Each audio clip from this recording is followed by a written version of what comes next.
설교 시간에 아멘 하는 데는 크게 두 가지 의미가 있습니다. 하나는 하나님 말씀하실 때 그 말이 맞습니다, 동의합니다, 그런 의미가 있고, 또 한 가지 다른 이유는 말씀을 들으면서 성령님께서 우리에게 깨달음을 주시면서 그렇게 살겠다, 그런 마음의 표시입니다. 우리가 예배할 때 이렇게 화답하는 그러한 예배 시간 됐으면 좋겠습니다. 한번 따라 하시죠. 하나님이 모든 것을 잘되게 하십니다. 똑같은 말을 한번 옆에 분하고 한번 해보세요. 옆에 앉아 계신 분들한테 하나님이 모든 것을 잘되게 하십니다. 여러분 믿으십니까? 오늘 그 주제 가지고 말씀을 나누기 원하는데, 오늘 본문 말씀은 창세기 39장 20절에서 23절까지의 말씀, 제가 가지고 있는 성경으로는 구약 69페이지에 있습니다. 한번 다 찾아봐 주시기 바랍니다.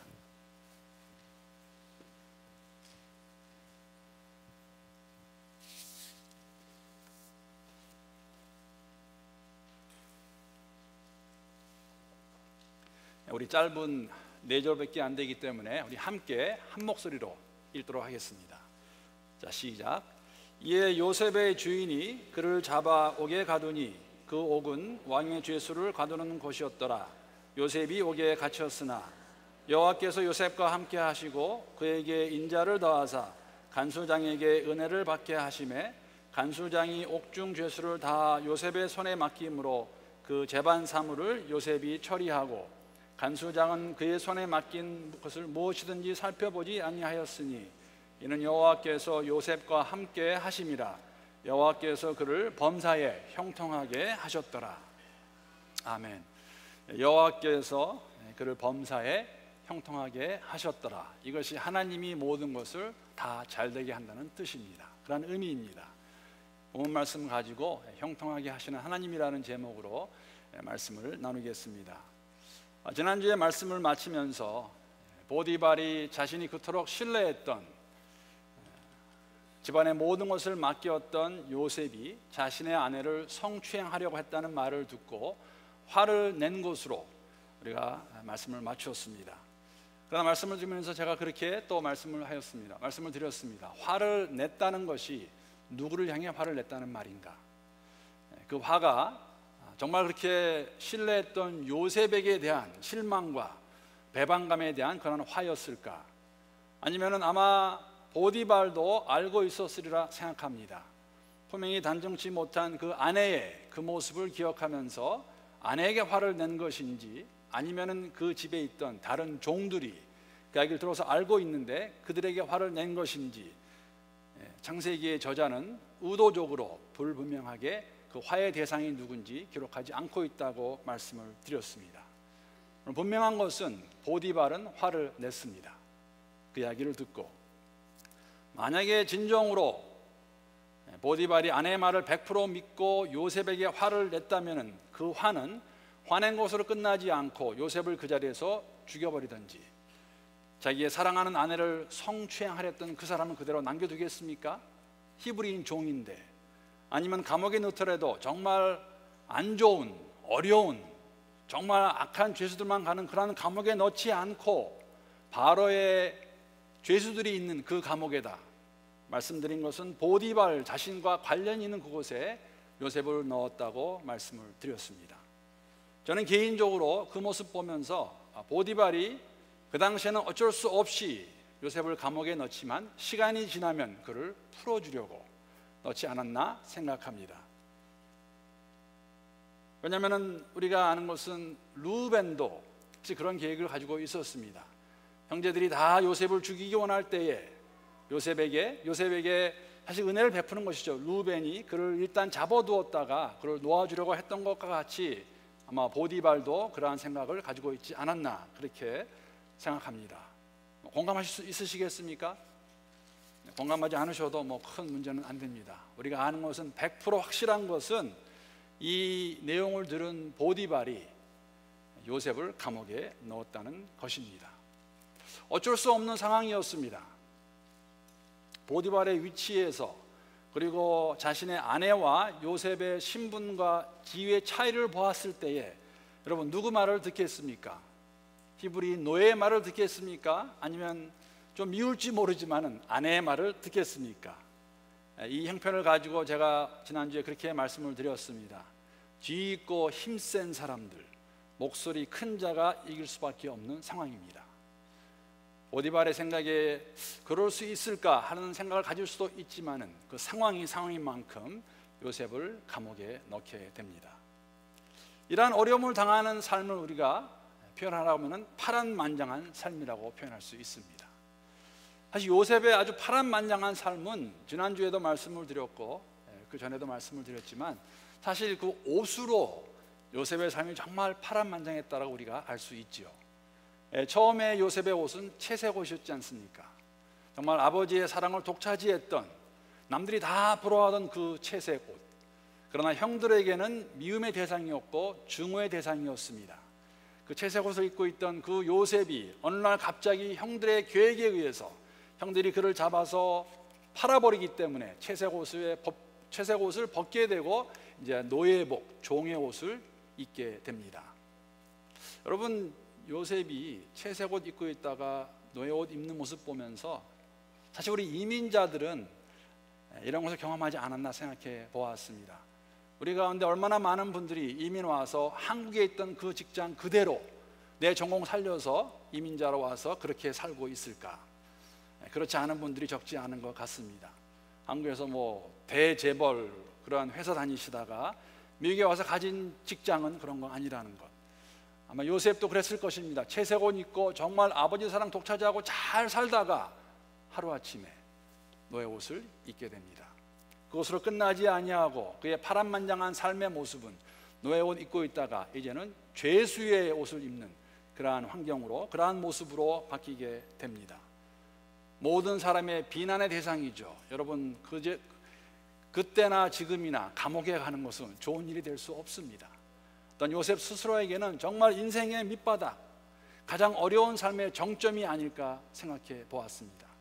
우리 가운데 얼마나 많은 사람들이 감옥에 가서 살아보았을까? 그것도 하루 이틀이 아니고 몇 년씩. 그러나 우리가 알고 있는 것은 그 어려운 삶의 정점에서 요셉은 하나님의 은혜를 다시금 경험하게 되고, 우리가 요새 많이 쓰는 단어 있습니다. 반전의 삶을 살게 되는 것을 우리가 알고 있습니다. 한치 앞을 내다볼 수 없는 요셉의 삶입니다. 가장 밑바닥을 경험하는 순간이지만, 그러나 우리가 알고 있는 것은 이 기간이 그에게는 정말 앞으로 하나님 이루실 그 일의 시작이 된다는 것, 감옥에 있기 때문에 앞으로 그가 총리가 되는데 그 일이 가능하다는 것을 저희들이 알 수가 있는 것입니다. 지금까지 인도하신 하나님의 손길. 형들의 계획에 의하면 그는 이미 죽은 사람입니다. 형들은 멀리서 오는 요셉을 보면서 그 채색 옷으로 요셉을 알아보고 쟤 죽여버리자, 국금이 어떻게 되나 보자라고 했던 형들의 계획에 의하였다면, 그 형들이 마음먹은 대로 했더라면 요셉은 죽었을 것입니다. 그런데 기적적으로 살아남지 않습니까? 노예로 팔려옵니다. 철면부지의 땅, 애굽 땅에 와서 여러분 생각해 보십시오. 결코 길지 않은 시간 동안에 바로의 친위 대장, 바로를 옆에서 호위하는 그 친위 대장의 집에 가서 그가 모든 것을 관리하는 집사의 자격, 아니면 그 관리자가 된다는 것은 이거는 그냥 쉽게 되는 일이 아니었습니다. 하나님이 함께 하셨기 때문에 그 위치에 올라갈 수 있었다는 것.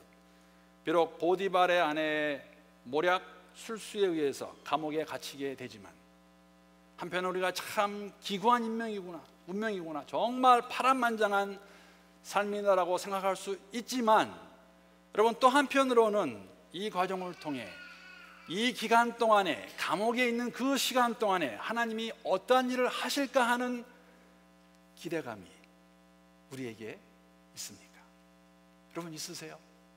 지금까지 본 하나님의 손길을 우리가 인정하고 그것을 볼 수 있다면, 사람의 눈으로, 세상의 잣대로 볼 때는 야, 정말 저렇게 파란만장하고 인생의 밑바닥을 걷는 걸음을 걸을 수 있을까 하는 생각이 들 수도 있지만, 또 한편으로는 하나님께서 이 일을 통해서 어떠한 일을 이루실까?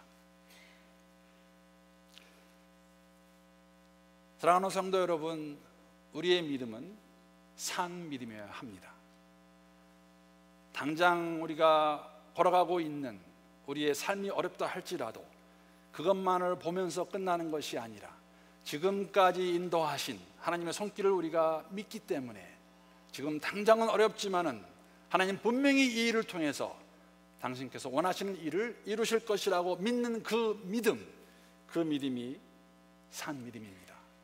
우리의 처해 있는 환경이 아무리 어렵다 할지라도 앞뒤 좌우를 보아도 길이 없는 것 같이 보인다 할지라도 그럼에도 불구하고 하나님을 의지하는, 하나님만을 믿는 믿음, 그 믿음이 산 믿음입니다. 예수님께서 우리에게 말씀하지 않으셨습니까? 제자들에게 예수님 말씀하십니다. 내가 죽임을 당할 것이고 너희 함께 하지 않겠다 했을 때 그 말을 들은 제자들이 어떻게 합니까? 근심하고 걱정합니다. 그러한 그들을 향해서 예수님 뭐라고 그러셨습니까? 세상에서는 너희가 환난을 당하나 내가 없어서 네가 어려움을 당하겠지만은 담대하라. 왜? 내가 세상을 이기었노라. 지금 당장 보이는 요셉의 삶은 이러한 상황입니다. 아무것도 보이지 않습니다. 정말 암흑 가운데 있는 것 같습니다. 감옥에 있기 때문에. 그러나 담대하라고 말씀하시는 그 예수님의 음성을 우리가 들을 수 있기를 바랍니다. 근데 한 가지 저에게 문제가 있죠. 좀 난감합니다. 여러분, 우리 가운데 감옥에 가는 거 좋아하시는 분 계시겠습니까? 사실 우리는 아시겠지만은 얼마나 교통 위반 티켓 하나 띄워도 참 기분이 안 좋고, 운전 조금 하다가 저도 그런 일을 지난주에 당했는데 굉장히 기분이 안 좋더라고요. 저는 프리웨이 들어가면서 분명히 스페이스가 있어서 들어갔는데 갑자기 빵 그래서 보니까는 저쯤 스페이스가 있는 디스턴스가 있는데도 빵 해서 제가 그랬어요. 참 급하구만. 거기까지 좋았는데 제 옆으로 싹 가면서 손가락 올리고 가더라고요. 그랬더니 기분이 확 나빠지면서 물론 저 스스로 위로했습니다. 그거밖에 안 되는구나. 우리 가운데 그런 분 없으시겠지만, 여러분, 그러한 우리가 여러분 감옥에 가는 것, 그것도 내가 지은 죄도 아닙니다. 잘못된 고소로 인해서 오해를 받아서 누명을 집어쓰고 가는 감옥의 그 삶을 여러분 우리가 좋은 삶이라고 말할 수 있겠습니까?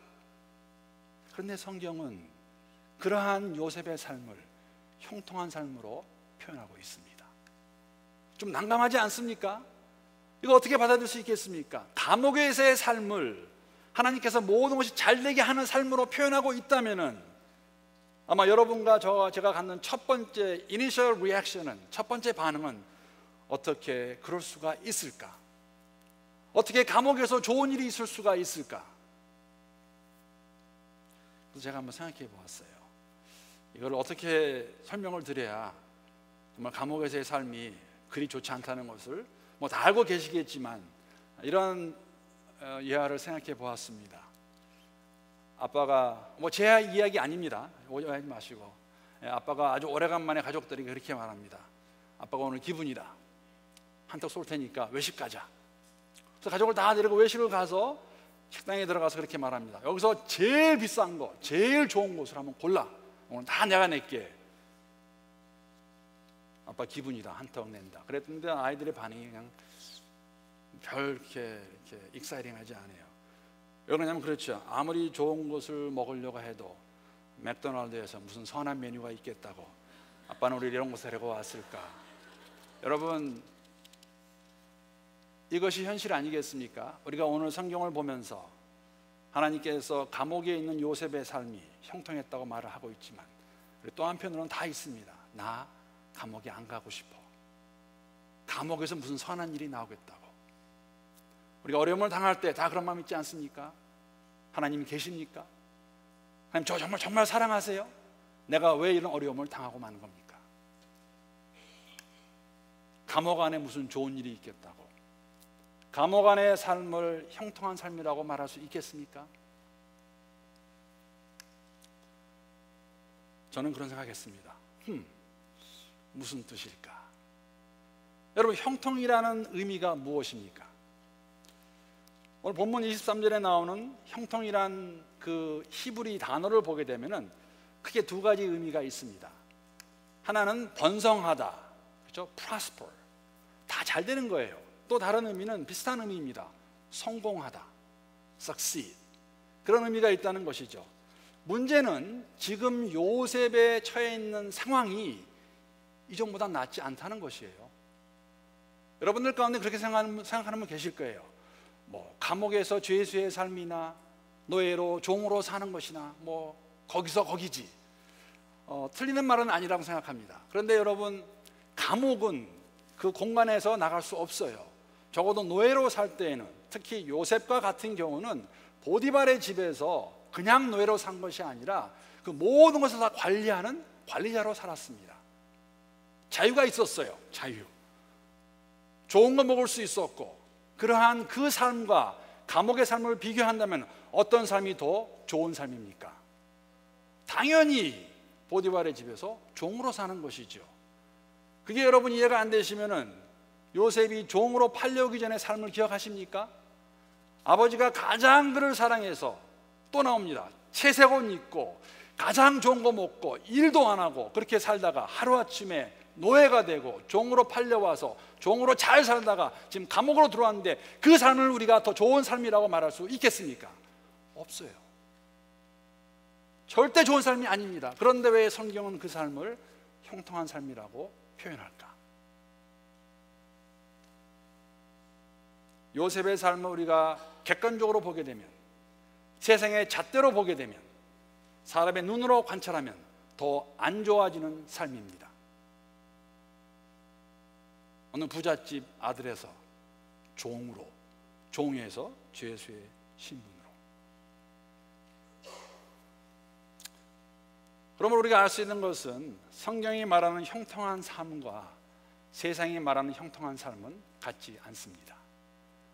여러분 기억하셔야 돼요. 우리는 자칫 잘못하면 세상이 말하는 그것을 우리가 믿음인 양 받아들여서 그렇게 되어야지 우리가 성공했다고 말하는 것, 여러분 분명히 그것은 잘못된 것입니다. 성경은 그렇게 말하고 있지 않습니다. 부인하는 것이 아니라 그러한 똑같은 기준으로 우리가 성공을 가름한다면 그 삶은 하나님께서 원하시고 하나님 말씀하신 삶이 아니라는 것이죠. 그러면 왜 본문은 이러한 요셉의 삶을 형통한 삶이라고, 왜 하나님 모든 것이 다 잘되게 하신다고 그렇게 기록하고 있을까? 오늘 본문을 보게 되면 우리가 왜 그렇게 말씀하는지, 어떠한 삶이 정말 형통한 삶인지 잘 알 수가 있습니다. 요셉의 삶이 형통한 삶이 될 수 있었던 비결은, 그 이유는 그와 함께 계시며 돌보아 주시는 하나님이 그 삶 가운데 계셨기 때문에 그의 삶은 형통한 삶이었습니다. 아멘 있습니까? 우리 모두는 다 형통한 삶을 살고 있는 사람들이에요. 왜? 우리의 삶 가운데는 하나님이 임재하시기 때문에. 오늘 본문에도 여호와께서 요셉과 함께 계셨다는 그 구절이 두 번 나옵니다. 39장 2절 3절에 가도, 거기에도 그가 보디발의 집에 있을 때에도 여호와께서 그와 함께 하셨다는 구절이 두 번 나옵니다. 39장에만 여호와께서 함께 하셨다는 그 구절이 네 번 나옵니다. 요셉의 삶이 형통했다고 말할 수 있는 것은 그가 어디에서 어떠한 모습으로 살아가든지 간에 그의 삶 속에 하나님이 함께 하셨기 때문에 그의 삶은 형통한 삶입니다. 죄수의 신분으로 있음에도 불구하고 하나님이 그와 함께 하시는 삶은 형통한 삶이라는 것입니다. 연봉이 올라가고 자녀들이 명문대학에 들어가고 사업이 대박이 나서 돈 많이 벌을 때가 우리의 삶이 형통했다고 말하는 것이 아니라, 그렇지 않다 할지라도, 어떠한 상황 가운데 있다 할지라도 하나님이 우리와 함께 하시기 때문에 우리의 삶은 형통한 삶입니다. 건강이 전과 같지 않습니다. 가지고 있는 것도 전과 같지 않습니다. 그러나 나의 삶의 모든 순간순간을 하나님께 드릴 때 그 과정을 통해서 하나님이 함께 하심을 경험하는 그 삶, 내재하시는 하나님을 경험하는 삶, 그 삶을 가리켜 우리 형통한 삶이라고 말할 수 있고, 성경은 그러한 삶이 형통한 삶이라고 저희들에게 알려주고 있습니다. 또 다른 이유는 하나님께서 요셉과 함께 계시면서 오늘 본문 말씀 보게 되면은 그를 돌봐 주십니다. 그리고 그에게 은혜를 주십니다. 인자를 주신다고 말씀하고 있어요. 은혜를 주시고 하나님께서 요셉으로 하여금 간수장의 눈에 띄게 하십니다. 눈에 들게 하셔가지고 그가 그 감옥 안에 모든 것을 관리하는 위치에 올라가게 된다는 것이죠. 21절 말씀 우리 한번 함께 한 목소리로 읽어보시겠습니다. 시작. 여호와께서 요셉과 함께 하시고 그에게 인자를 더하사 간수장에게 은혜를 받게 하시매. 저 인자와 은혜 동일한 의미가 있습니다. 하나님께서 은혜를 더해 주셨고 자비를 베푸셨고 그 자비 베푼 것이 내 개인적으로 나만 요셉 혼자만 하나님 함께 하신다라고 끝나는 것이 아니라 간수장으로부터 은혜를 받을 수 있도록 인도하셨다는 겁니다. 이런 것들은 사람들이 일반적으로 생각하는 세상적에서 우리가 세상에서 이전보다 지금이 더 나을 때에 내가 형통하다, 성공했다. 내가 오늘의 삶은 이럴지 모르지만 내가 앞으로의 삶이 더 나아질 것이기 때문에 더 나아졌을 때에만 내가 형통하다라고 말하는 것과 같지 않습니다. 여러분, 우리가 자칫 잘못하면 성경을 보는데 너무 우리 위주로 내 눈으로만 그걸 이해하려고 할 때가 많아요. 형통도 우리가 정말 믿는 사람들이 쓰는 형통이라는 단어도 세상과 크게 다를 거 없다는 것, 여러분 우리가 심각하게 고민해야 될 문제입니다. 제가 다른 예 하나 드리면은 우리가 너무너무 잘 아는 말씀 한 군데 있어요. 빌립보서 4장 13절 말씀. 무엇입니까? 외우고 계시죠? 시작. 아무도 모르세요? 내게 능력 주시는 자 안에서 내가 모든 것을 할 수 있느니라. 아멘. 이 말씀 완전한 분 어디 계세요? 그러나 이 의미는 내 삶 속에서 내 앞에 아무리 어렵고 힘든 일이 있다 할지라도 주의 능력으로 그런 어렵고 힘든 일이 다 없어진다는 그런 의미는 절대 아닙니다. 사실 여러분 이걸 바로 이해하시려면 빌립보서 4장 12절 말씀 기억나시죠? 바로 이해하셔야 돼요. 사도 바울이 왜 이 고백을 하였나? 사도 바울의 고백을 보게 되면은 비천하게 가난하게 살 줄도 알고 풍족하게 살 줄도 알고 배부를 때도 있었고 굶주릴 때도 있었고 풍족할 때도 있었고 궁핍할 때도 있었고 그 어떤 경우에도 적응할 수 있는 비결을 내가 배웠다, 내가 터득했다. 그래서 내게 능력 주신 자 안에서 모든 걸 할 수 있다는 것입니다. 내가 아무리 어려워서 내가 먹을 것이 없어도 내 건강이 안 좋아도 사람들이 나를 알아주지 않더라도 그런 거 상관없이 내가 자급하는 것, 자족하는 것, 그것을 배웠다는 것입니다. 가난하기에 부자가 되는 것만으로 형통하다고 말한다면, 우리가 굶주리고 있으니까는 배부르게 먹을 때만 형통하다고 말한다면, 여러분 그 삶 우리가 아니더라도 세상에서 똑같이 그것을 형통한 삶이라고 묘사할 것입니다. 주어지는 환경에, 그 환경 가운데서 그것이 그대로 있다 할지라도, 감옥에 있다 할지라도 그 안에서 하나님께서 함께 하심을 경험하는, 함께 하시기 때문에 다른 사람들의 페이버를 받을 수 있는, 은혜를 누릴 수 있는 그러한 삶이 형통한 삶입니다. 여러분 이게 문제가 되냐면요, 제가 어떤 목사님의 이 설교 가운데 이거를 들으면서 참 문제겠다는 생각을 한 것이, 얼마나 우리가 지금 정말 여러분 다 동의하실 거예요. 물질 만능주의에 살고 있나. 일본의 청소년 연구소라는 곳에서 2008년도에 조사한 설문입니다. 한국과 미국, 중국, 일본 네 나라를 조사했습니다. 여러 가지가 있지만 제가 그 세 가지 질문에 대한 대답을 들으면서 정말 문제겠구나 하는 생각을 했습니다. 그런 질문을 했습니다. 성공을 어떻게 정의하겠냐 했을 때 성공은 부자가 되는 것이 성공이다라고 말한 그 퍼센테이지가 한국은 50.4%, 일본은 33%, 중국은 27%, 미국은 21%입니다. 그러니까 우리 지금 이 대상자는 참 고등부 학생들이었어요. 고등학생들 마음 가운데 50%, 하나면 둘이면 하나가 어떻게 하냐면 성공, 부자 되는 것, 그런 생각 가지고 있습니다. 두 번째 질문은, 자, 돈을 벌기 위해서 온갖 수단 방법을 가리지 않아도 괜찮다, 안 괜찮다. 한국이 23.3%, 미국이 21%, 일본이 13%, 중국이 5.6%입니다. 더 나아가서 권력을 돈으로 살 수 있다.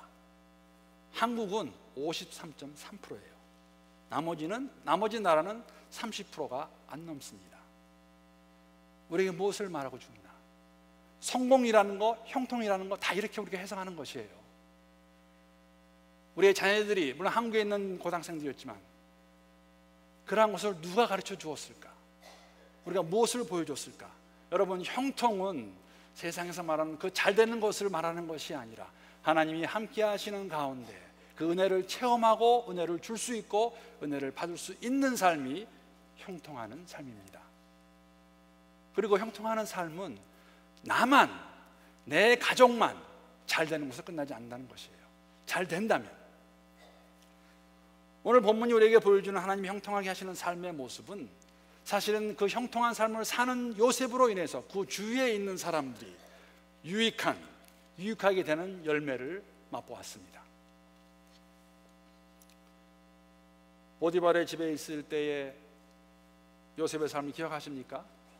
하나님이 그와 함께 하실 때에 하나님께서 요셉을 보시고 보디발의 집안에 있는 것, 안에 있는 것, 밭에 있는 것, 밖에 있는 것 모든 것에 복이 임했다고 기록하고 있습니다.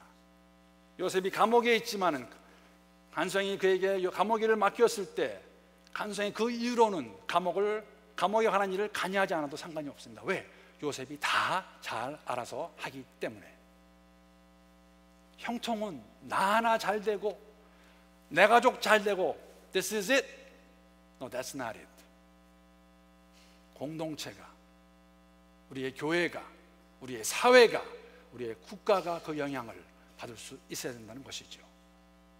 안 그러면 하나님 주시는 그 형통한 삶은 그냥 나한테 좋고 끝나고 마는 것, 그것이 하나님이 정말 원하시는 삶의 모습일까? 영어로 보게 되면 It must be contagious. 전염병같이 퍼져나가야 돼요. 나의 형통한 삶으로 인해서 내 주위에 있는 사람들의 삶도 형통해져야 됩니다. 처음에 한국에 기독교가 들어왔을 때 어떤 양반의 집에 있는 머슴이 예수를 믿게 됩니다. 예수를 믿은 다음에 너무너무 그 예수를 전하고 싶어가지고, 그런데 신분의 차이가 있으니까 말을 못하고 있다가 어느 날 기회를 잡았어요.